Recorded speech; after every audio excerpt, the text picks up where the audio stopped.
گرامی قدر حضرت فضیل بن عیاض رحمت اللہ تعالی علیہ بہت بڑے کمال کے اللہ کے ولی کامل گزرے ہیں، بہت بڑے صوفی بزرگ گزرے ہیں۔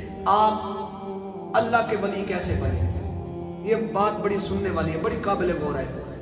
حضرت فضیل بن عیاض بہت بڑے اپنے وقت کے مشہور اور معروف ڈاکو تھے۔ دور دراز کے علاقے والوں کو بھی معلوم تھا کہ فضیل بن عیاض بہت بڑا ڈاکو ہے۔ جیسے ہی دیگر کی نماز ہوتی، اس وقت سے لے کر صبح سورج کے طلوع ہونے تک کوئی بندہ فضیل بن عیاض کے علاقے سے نہیں گزرتا تھا۔ اتنا مشہور اور معروف ڈاکو، دور دراز کے علاقے والوں کو بھی علم تھا کہ اگر فضیل کے علاقے سے جائیں گے تو پھر بچ کر واپس نہیں آ سکتے۔ ہوا کیا، ایک مرتبہ حضرت فضیل بن عیاض آپ کے دل میں اللہ تبارک و تعالیٰ کی کوئی بات آئی، کوئی ڈر ہوا، تو آپ نے رب کی بارگاہ میں توبہ کی۔ جب توبہ کی نا تو آپ نے پھر دل ہی دل میں سوچا، فرمایا کہ ایسا کرتا ہوں جن کا مال میں نے لوٹا ہے، جاتا ہوں اس کی بارگاہ میں، ان لوگوں کی بارگاہ میں ہاتھ جوڑ کر بنتی کروں گا، عرض کروں گا، ان کو ریکویسٹ کروں گا کہ مجھے معاف فرما دو۔ وہ چلا گیا، چلتے چلتے چلتے آپ نے کئی لوگوں سے معافی مانگی، وقت گزرتا گیا، کئی سال گزر گئے۔ ایک دن آپ بیٹھے ہوئے تو اچانک آپ کے ذہن میں خیال آیا کہ میں نے ایک عیسائی کا مال لوٹا تھا، تو اس عیسائی سے تو میں نے معافی ہی نہیں مانگی، اب رب کی بارگاہ میں کیا جواب دوں گا؟ تو حضرت فضیل بن عیاض رحمت اللہ تعالی علیہ آپ عیسائی کو تلاش کرنے کے لیے نکلے۔ تلاش کرنے کے لیے جب نکلے، دوستوں کے ساتھ اس طرح پوچھتے پوچھتے اس عیسائی کے پاس پہنچے۔ جب وہاں پہنچے تو عیسائی کے سامنے ہاتھ جوڑ کر کھڑے ہو گئے، فرمایا کہ میں فضیل بن عیاض ہوں، میں بڑا مشہور ڈاکو تھا، میں بڑا بدبخت تھا، میں بڑا گناہگار تھا، اب میں نے سچی توبہ کی ہے، میں تیری بارگاہ میں یہ ہاتھ جوڑ کر عرض کرتا ہوں اللہ اس کے رسول کی خاطر مجھے معاف فرما دے۔ فرمایا کہ میرے دل میں یہ خوف آ گیا ہے، یہ ڈر آ گیا ہے کہ میں اب معافی مانگنا چاہتا ہوں، یہ ہاتھ جوڑ کر بنتی کرتا ہوں کہ اللہ کی رضا کے لیے مجھے معاف کر دے۔ اب عیسائی نے کہا، فرمایا کہ فضیل معافی نہیں مل سکتی۔ فرمایا کیوں نہیں مل سکتی؟ فرمایا فضیل مسئلہ یہ ہے کہ میں نے قسم اٹھائی تھی کہ جب تک فضیل میرا مال مجھے واپس نہیں کرے گا تب تک میں اس کو معاف نہیں کروں گا۔ فرمایا جب تک فضیل میرا مال واپس نہیں کرے گا تب تک میں اس کو معاف نہیں کروں گا۔ فرمایا کہ فضیل مال واپس کر، معافی مل سکتی ہے۔ فضیل بن عیاض نے فرمایا کہ میرے پاس تو کچھ ہے ہی نہیں، جو کچھ تھا وہ تو میں نے سب لٹا دیا، سب ختم کر دیا، اب میرے پاس تو کچھ نہیں ہے، مال کہاں سے لاؤں؟ اس نے کہا نہیں فضیل میں نے قسم اٹھائی ہے، اب میں قسم نہیں توڑ سکتا، مال دے اور معافی لے، اس کے علاوہ اور کوئی چارہ نہیں ہے۔ اس نے کہا یار میرے پاس مال نہیں ہے، اتنے دور سے سفر کر کے آیا ہوں، اب بنتی کرتا ہوں خدا کے لیے، اللہ کی رضا کے لیے مجھے معاف کر دے۔ اب ہمیں بھی چاہیے کہ ہم بھی اپنوں کو اللہ کی رضا کے لیے معاف کر دیں، ہمیں بھی چاہیے کہ ہم بھی لوگوں کو اللہ کی رضا کے لیے معاف کر دیں۔ ہم کیا کرتے ہیں؟ صرف 100 200 500 1000 کے پیچھے ہم نے دوسروں کی زندگی نہیں چھوڑتے۔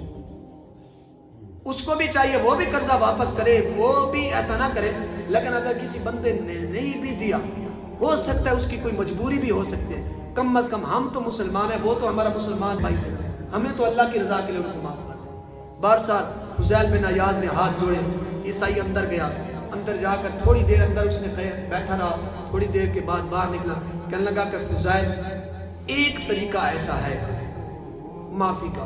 فرمایا کیا طریقہ ہے؟ فرمایا کہ وہ یہ ہے کہ میں نے اندر ایک تھیلی رکھی ہے جس کے اندر جو ہے نا وہ کچھ دولت پڑی ہو، کچھ دینار پڑے ہوئے، اور میں وہ درہم اور دینار لیا، مجھے دے دے، میری قسم پوری ہو جائے گی اور تجھے معافی مل جائے گی۔ اور میں اگر میں تجھے ہاتھ سے دوں گا تو پھر دوسرا مسئلہ بن جائے گا، لہٰذا تو خود جا کمرے میں وہ مال اٹھا کر لے آ، مجھے دے دے، میری قسم پوری ہو جائے گی جو میں نے قسم اٹھائی تھی اور تجھے معافی مل جائے گی۔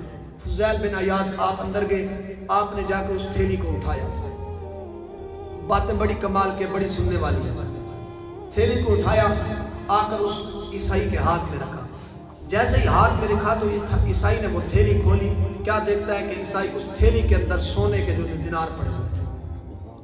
اس نے جیسے ہی دینار دیکھے نا تو عیسائی فوراً کہنے لگا کہ فضیل، اور میں کیا مسئلہ ہے؟ فرمایا مجھے کلمہ پڑھا، میں مسلمان ہونا چاہتا ہوں۔ اور میں وجہ کیا ہے؟ آخر کیا ہو گیا اچانک تو اتنا بول اٹھا؟ اس نے کہا فضیل اس کے اندر ایک بہت بڑا عجیب ایک راز ہے اور میں وہ راز بتا، وہ راز کیا ہے؟ عیسائی نے کہا کہ فضیل، میں نے اپنی پچھلی کتابوں میں پڑھا تھا کہ مسلمان جب سچی توبہ کرتا ہے تو وہ جس ہاتھ کو ہاتھ لگاتا ہے اس ہاتھ کی برکت سے اللہ مٹی کو سونا بنا دیتا ہے۔ میں نے اس تھیلی کے اندر سونا نہیں رکھا تھا، درہم اور دینار نہیں رکھے تھے، کنکریاں رکھی تھی آزمانے کے لیے کہ واقعی فضیل سچی توبہ کر کے آیا یا نہیں۔ لیکن آپ نے جیسے تھیلی کو ہاتھ لگایا، اللہ نے آپ کے ہاتھ کی برکت کی وجہ سے تھیلی کے اندر سونا پیدا۔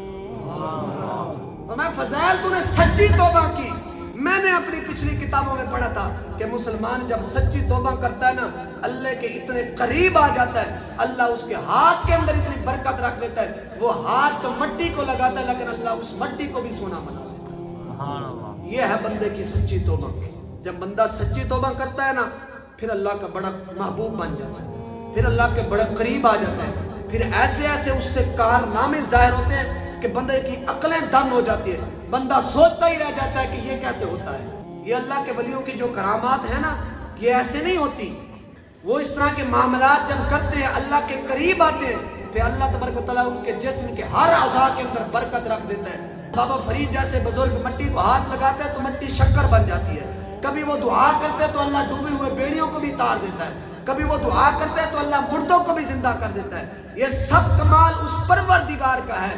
لیکن وجہ یہ ہے کہ جب وہ اللہ کا کوئی ولی کامل جب اللہ کی بارگاہ میں دعا کے لیے ہاتھ اٹھائے یا کسی چیز کو ہاتھ لگائے تو اللہ ان کی عزت رکھتے ہوئے اس چیز کے اندر بھی برکت ڈال دیتا ہے۔ تو ہمیں سچی توبہ کرنی چاہیے، ہمیں وہ توبہ کرنی چاہیے جو اولیاء کاملین نے کی ہے، جو بزرگان دین نے توبہ کی ہے۔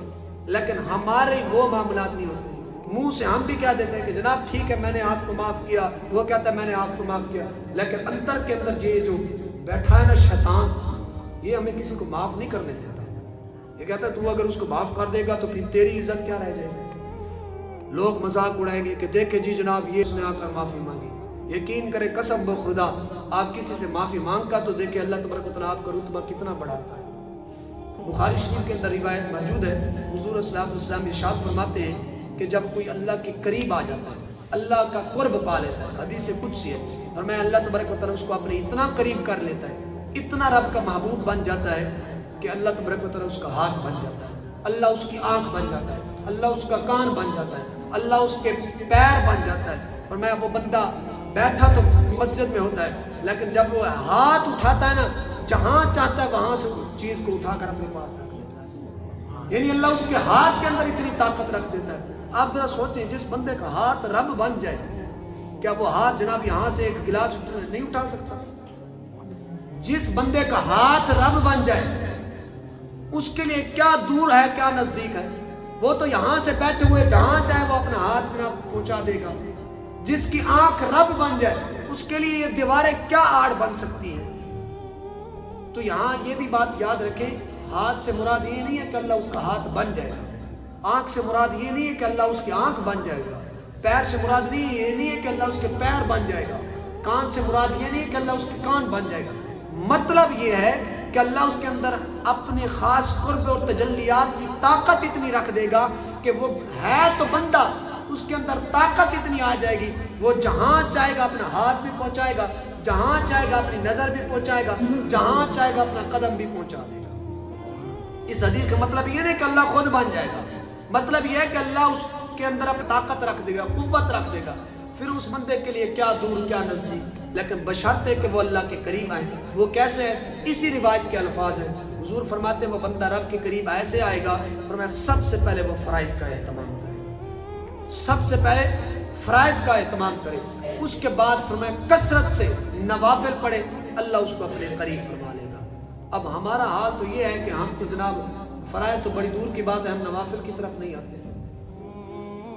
مسجدیں خالی ہو چکی ہیں، ہم مسجدوں کی طرف نہیں آتے۔ ہم جب فرائض کی طرف آئیں گے، فرائض پڑھیں گے، پھر اس کے بعد پھر اللہ تبارک و تعالیٰ ہم پر خاص کرم بھی فرمائے گا، اللہ تبارک و تعالیٰ ہم پر رحم بھی فرمائے گا۔ میں یہی آپ سے بھی گزارش کروں گا کہ ہمیں 5 گانا نماز باجماعت پڑھنی چاہیے، اس کے علاوہ اور جتنے بھی فرائض ہیں ان کو بھی پوری طرح ادا کرنا چاہیے۔ بابا بلے شاہ کا فرمان بھی ہے نا، وہ فرماتے ہیں کہ حج بھی کیتی جاندے ہو تے لہو بھی پیتی جاندے ہو، کھو کے مال غریباں دا